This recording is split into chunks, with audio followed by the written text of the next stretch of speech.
సంగారెడ్డి జిల్లా జహీరాబాద్ హుగ్గెల్లి చౌరస్తాలో సీఎం రేవంత్ రెడ్డి బసవేశ్వర విగ్రహాన్ని ఆవిష్కరించారు. అనంతరం మాట్లాడిన రేవంత్ రెడ్డి ఆ మహాత్ముడు చూపిన బాటలోనే కాంగ్రెస్ పాలన సాగుతోందని అన్నారు.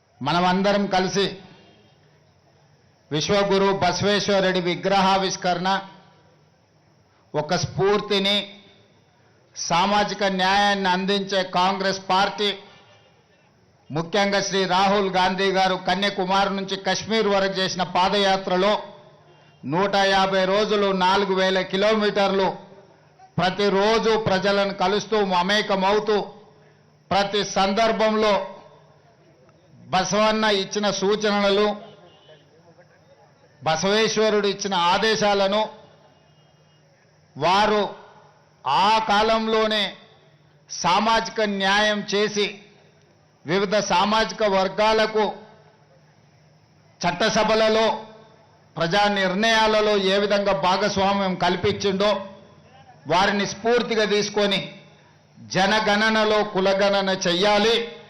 ఇది బసవేశ్వరుడి సందేశం అని రాహుల్ గాంధీ గారు చెప్పడం జరిగింది.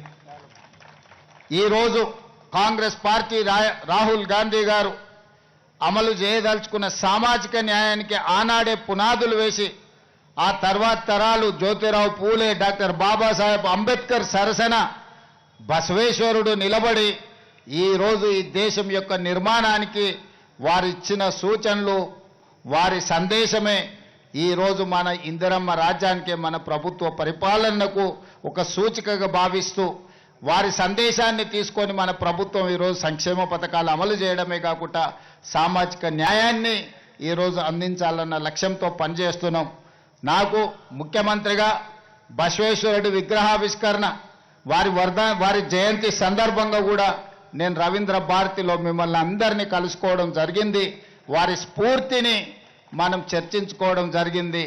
భవిష్యత్తులో కూడా మన ప్రభుత్వం తప్పకుండా బసవేశ్వరుడి సూచనలను వారి ఇచ్చిన సందేశాన్ని తీసుకొని ముందుకు వెళ్తుందని తెలియజేస్తూ మరొక్కసారి ఇంత అద్భుతమైన బసవేశ్వరుడి విశ్వగురు బసవేశ్వరుడి విగ్రహాన్ని ఆవిష్కరించిన ప్రతి ఒక్కరికి మనస్ఫూర్తిగా అభినందనలు తెలియజేస్తూ మీ అందరి దగ్గర సెలవు తీసుకుంటున్నా.